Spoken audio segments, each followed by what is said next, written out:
জনরব media, জনতার কথা বলে। নমস্কার, জনরব মিডিয়া থেকে শুক্লা গাঙ্গুলি। 18 সেপ্টেম্বর 2025। চলুন আমরা কলকাতা প্রেস ক্লাবে চাঁদের হাট বসেছে, সেই হাট থেকে কি খবর হলো তুলে ধরি। আর মাত্র কটা দিন, তারপরেই পিতৃপক্ষ শেষ হয়ে যাবে। মহালয়া মানেই ঢাকে কাঠি পড়ে গেল, শরৎ এসেছে, চলবে মাতৃশক্তির আরাধনা। আর এই মাতৃ আরাধনায় সাহিত্যপ্রেমীরা তাদের সাহিত্যের সম্মান নিয়ে আরাধনায় মেতে উঠবে। দীপবাংলা সাহিত্য পত্রিকার এবারে শারদ সংখ্যায় বিশেষ আকর্ষণ লোক সংস্কৃতি। চলুন আমরা অনুষ্ঠানে প্রবেশ করি।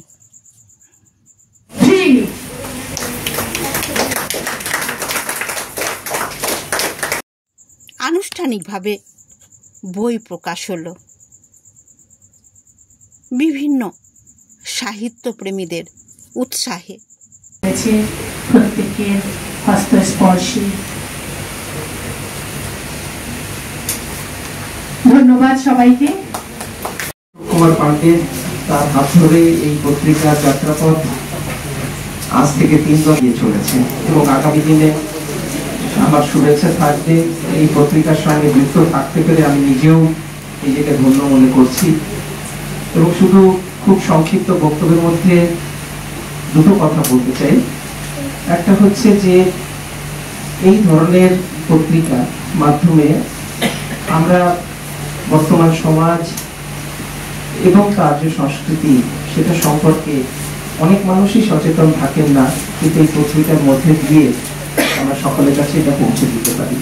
তার জন্য আমি প্রতিষ্ঠাতা সম্পাদক এবং জ্যোতিকা পান্ডে বর্তমান সম্পাদক সবাইকে আপনাদের অনুরোধ করছি একটা করজোড়ে হাততালি দিয়ে।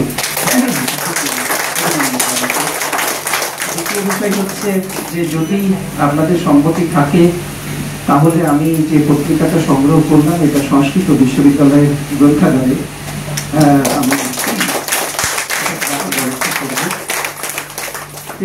সাজেশন যে যদি সম্ভব হয় রামকৃষ্ণ মিশনে যে গোলপাত্রী লাইব্রেরি, সেখানে প্রচুর মানুষ যাতায়াত করেন, সবাই অনেকে আমি দেখেছি এই পত্রিকাগুলো পড়তে খুব ভালোবাসেন। তো সেখানেও যদি মহারাজের মাধ্যমে দুটো পত্রিকা আপনারা দিতে পারেন, আমার মনে হয় এই পত্রিকার ব্যাপ্তি আরো বেশি আগামী দিনে বাড়বে। আর সবশেষে জ্যোতিকা পার্সোনালি আমার কাছে এসে সংস্কৃত বিশ্ববিদ্যালয়ে আমাকে আমন্ত্রণ জানিয়েছে। আমি সত্যি খুবই অভিভূত, খুব ভালো লাগছে। এবং বন্ধু রাজীব শ্রাবণ যে সবসময় আমাকে এই বাংলা সাহিত্য ভাষা চর্চা শিক্ষা নিয়ে তার একের পর এক বই আমাকে পার্সোনালি এসে উপহার দেন, আমি খুবই সত্যি অনুপ্রাণিত হই। পারি না কলেজ এবং বিশ্ববিদ্যালয়ের উপাচার্য হয়েও স্যার কিন্তু কখনো আমাকে বলেননি যে জ্যোতিকা সময় হবে না বা যাব না। স্যার কিন্তু সবসময় আমাকে বলেছেন হ্যাঁ জ্যোতিকা যাবো। স্যার স্যারকে অসংখ্য ধন্যবাদ। স্যার লেখক কেকা মল্লিক, অধ্যাপক ইরাবতী মণ্ডল, অধ্যাপক মল্লিক চক্রবর্তী,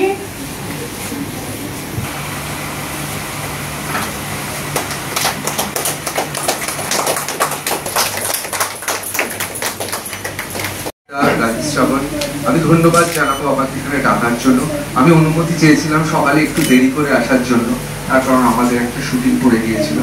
3 দশক ধরে এইরকম ভাবে চর্চা করা এটা তো অসাধারণ ব্যাপার। দেখুন, আমি খুব ছোট্ট করে একটা জিনিস বলি, এখানে যারা আছেন সবাই জানেন, নতুন করে কিছু বলার নেই, যে একটা সময় যে বিজ্ঞাপনে মুখ ঢেকে যায় এবং তারপর ধরুন মহিনের ঘোড়াগুলি কি বলছিল যে পৃথিবীটা ছোট হতে হতে একটা টেলিভিশন ডিশের মধ্যে চলে, মানে অ্যান্টেনার মধ্যে চলে আসছে। এখন আরো ছোট হয়ে গেছে পৃথিবীটা, এখন আমরা হাসপাস করছি। এমন একটা জায়গায় আমরা রয়েছি, আন্তর্জাতিক ক্ষেত্রেও তাই। পৃথিবীর সবচেয়ে যারা ফ্যাসিস্ট তারা পৃথিবীর সমস্ত দেশে সমস্ত রাজ্যে এখন রাজ করে বেড়াচ্ছে। এক নায়কতন্ত্র রাজ্য থেকে দেশ থেকে গোটা পৃথিবী জুড়ে হচ্ছে। ঠিক সেই সময় দাঁড়িয়ে যেখানে মিডিয়াগুলো বেঁচে থাকার জন্য, তারা টিকে থাকার জন্য নিউ ইয়র্ক টাইমসের বিরুদ্ধে ডোনাল্ড ট্রাম্প একটা বিরাট অঙ্কের কেস করে দিয়েছে, আপনারা জানেন।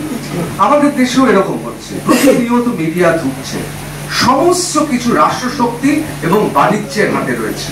আমি এই কথাগুলো কেন বলছি, এগুলো তো সবাই জানি আমরা। এবং আপনি কোনো পুরস্কারকেও বিশ্বাস করতে পারবেন না।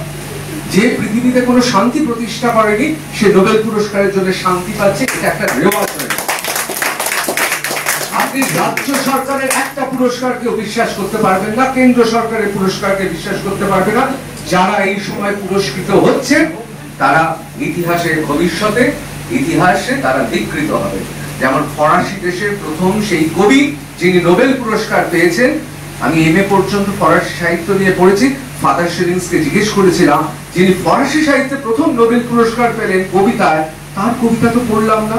আমি ক্লাস 8 থেকে ফ্রেঞ্চ লিটারেচার পড়ি। আমাকে ফাদার শেলিংস বলেছিলেন আসলে উনি বোধহয় কবি নন, তাই কালে হেরে গেছেন, মানে নোবেল পুরস্কারও হেরে গেছেন। এটা তো সাধনা। আমি জানি যে পুরস্কারগুলো পাচ্ছেন, এই পুরস্কারগুলো সবচেয়ে বড় জিনিস কি জানেন? কোনো আর্থিক পুরস্কার পাচ্ছেন না, কোনো টাকা পাচ্ছেন না, কিন্তু এই যে একজনের হাতে আরেকজনকে পুরস্কার দিচ্ছেন। নলিনী বেরা বলছিলেন না এখানে যারা আছেন তারাও সম্পাদক। এই যে একটা সমান্তরাল সংস্কৃতি চলছে, এটাকে বাঁচিয়ে রাখতে হবে। এখানে যদি আজকে কোনো ফিল্ম স্টার আসছেন বা সিরিয়াল করে, বাচ্চা ছেলে মেয়ে টিনেজার সিরিয়াল করে, তাহলে দেখতেন বিরাট মিডিয়া চলে আসতো, কারণ ওগুলো বিক্রি হয়। এগুলো কিছু বিক্রি হয় না।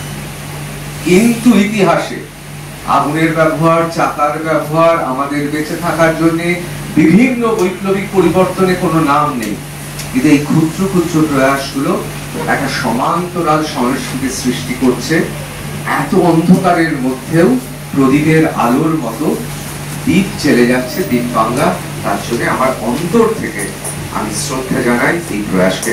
নমস্কার। সাহিত্য সংস্কৃতির বন্ধনেই নিবিড় মালা গড়ে ওঠে, যে বিনি সুতোর মালা কোনোদিন ছেড়ে না, দৃঢ় বন্ধন হয়ে যায়। আপনারা দেখছেন জনরব মিডিয়া। আবার আসছি।